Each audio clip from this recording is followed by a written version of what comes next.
اپنی ذات پر ناانصافی کی حالت میں، یعنی ایسی حالت میں جو اللہ تعالیٰ کو پسند نہیں تھی، غرور اور تکبر کے ساتھ. اور اس نے کہا میں نہیں سمجھتا کہ یہ کبھی فنا ہو جائے گا، اور یہ اس لیے کہ اس کے پودے اور درخت بہت جگہ بہتر اور بہتر سے بدل دے گا، زیادہ ٹھیک ہے، کیونکہ اس نے سوچا کہ اس نے کے پاس سب کچھ ہے، وافر پانی، بے شمار پھل اور پودوں کی اقسام. تو دوستو پھر اس کافر نے کہا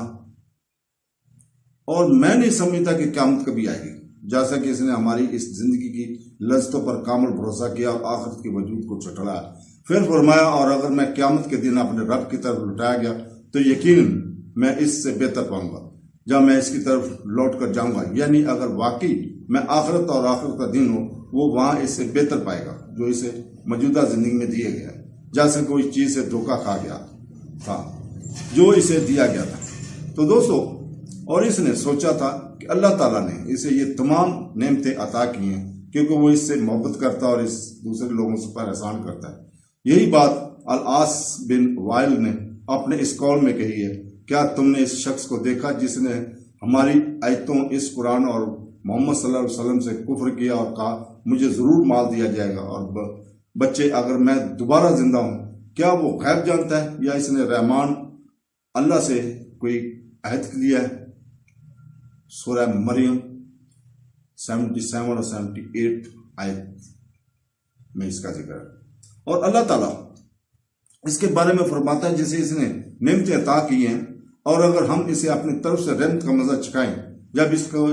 کوئی مصیبت، سخت غربت اور بیماری وغیرہ چھو جائے تو وہ ضرور کہے گا یہ میری خوبی کی وجہ سے ہے، میں نہیں سمجھتا کہ قیامت قائم ہوگی. لیکن اگر مجھے اپنے رب کی طرف لوٹا دیا گیا تو یقیناً یہ میرے لیے اس کے پاس بہترین دولت ہوگی. اور پھر ہم کافروں کو دیکھا دیں گے کہ انہوں نے کیا کہا اور ہم انہیں سخت عذاب کا مزہ چکھائیں گے. سورہ فضیلت آیت نمبر 50. اور قارون نے کہا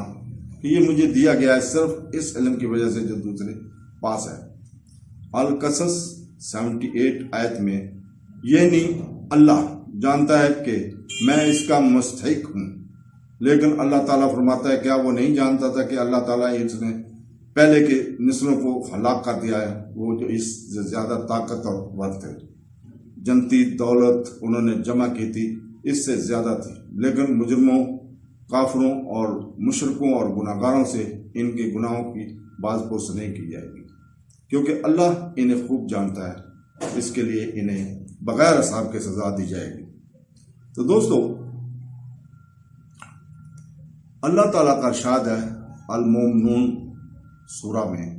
55 اور 56 آیت میں، اور نہ تمہارا مال ہے اور نہ تمہاری اولاد جو تمہیں ہمارے قریب کر سکتے ہیں بعض اللہ کو راضی کرے، بلکہ وہ جو مان لائے اور عمل صالح کرے ہمیں راضی کریں گے. ان لوگوں کے ان کے اعمال کا دورہ اجر ملے گا اور وہ اعلیٰ مکانات جنت میں ان امن و امان کے ساتھ رہیں گے. سورہ سبا 39 آیت میں ذکر ہے مال اور اولاد جس سے ہم ان کو وسعت دیتے ہیں ہم ان کے پاس اچھی چیزوں کے ساتھ جلدی کرتے ہیں، بلکہ یہ دینوی زندگی میں ایک فتنہ ہے کہ آخرت میں ان کا کوئی حصہ نہیں ہے، لیکن وہ سمجھتے نہیں. جب اس جہر کو اس دینوی زندگی میں جو کچھ دیا گیا ہے اس کے بہکاوے میں آ گیا تو اس نے آخرت کا انکار کیا اور دعویٰ کیا کہ اگر یہ ملنا ہے تو وہ اس سے بہتر پائے گا جو اس سے پہلے دیا گیا تھا. جب اس کے ساتھی مومن آدمی نے اس سے کہتے ہوئے سنا تو اس نے اس سے کہا کیا تم اس کے ساتھ کفر کرتے ہو جس نے تمہیں مٹی سے پیدا کیا، یعنی تمہارے باپ آدم کو پھر نطفہ سے مردہ اور مادہ کے اخراج کے ملے جلے قطرے پھر تمہیں مرد بنایا، یعنی کیا تم اس دن کا انکار کرتے ہو قیامت کا جب کہ تم جانتے ہو کہ وہی اللہ ہے جس نے تمہیں مٹی سے پیدا کیا، وہ نطفہ سے تمہیں مرلہ وار بنایا، یہاں تک کہ تم سننے، بصارت، سمجھ اور اعضاء کے ساتھ مضبوط آدمی بن گئے. پھر تم قیامت کا کیسے انکار کر سکتے ہو جب کہ تم جانتے ہو کہ اللہ تمہیں بے وجود پیدا کرنے پر قادر ہے. لیکن جہاں تک میرا خیال ہے میں مانتا ہوں کہ وہ اللہ میرا رب ہے، یعنی میں اس کے علاوہ کسی اور چیز پر ایمان نہیں رکھتا ہوں جس پر آپ یقین رکھتے ہیں، جیسا کہ میرا ایمان ہے کہ وہ اللہ میرا رب ہے اور میں اپنے رب کے ساتھ کسی کو شریک نہیں کروں، یعنی میں اس کے سوا کسی کی عبادت نہیں کرتا، اور مجھے یقین ہے کہ وہ مردوں کو زندہ کرے گا، بکھرے ہوئے اور بوسیدہ لوگوں کو جمع کرے گا۔ ہڈیاں آپس میں مل جاتی ہیں، اور میں جانتا ہوں کہ اللہ کے ساتھ اس کی سلطنت یا مخلوق میں کوئی شریک نہیں، اور نہ یہ کہ اس کے سوا کوئی معبود ہے۔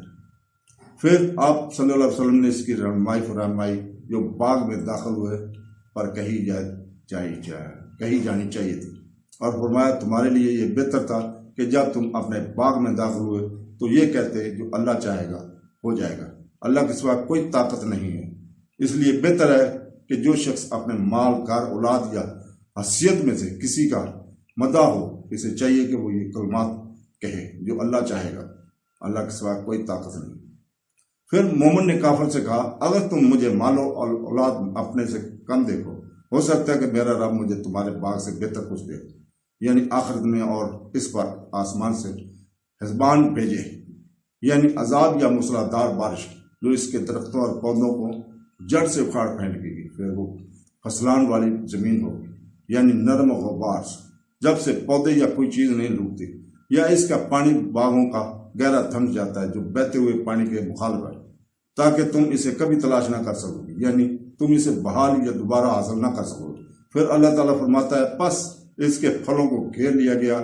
بربادی کے ساتھ، یعنی اس کے تمام پھل اور پودے بالکل تباہ و برباد ہو گئے، اور جو کچھ اس نے اس پر خرچ کیا تھا اس پر وہ تالیاں بجاتا رہا، جبکہ یہ سب اس کے پنڈلیوں پر تباہ ہو چکا تھا، یعنی بالکل تباہ اور بالکل برباد ہو چکا تھا۔ یہ واقعی اس کی امیدوں اور خواہشات کے خلاف تھا، جیسا کہ اس نے پہلے کہا تھا مجھے نہیں لگتا کہ یہ کبھی فنا ہو جائے گا۔ چنانچہ وہ اپنے سابقہ اعمال اور اقوال پر بےشمار ہوا جس نے اسے اللہ تعالیٰ کا کفر